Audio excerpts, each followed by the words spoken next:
Allah üçün bir tamчы көз жаш төксөңүз, ошол дозоктун отун өчүргөнгө себепчи боло алат.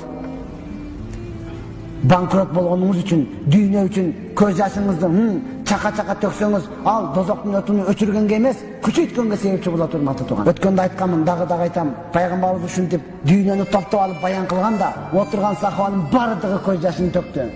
Bir gana Zübeyir razıyallahu anhu gana iylay alбай койду. İylay alбай койду. Пайгамбарыбызга келип арызданды. Ya Allah, менин көз жашым чыкпай жатат.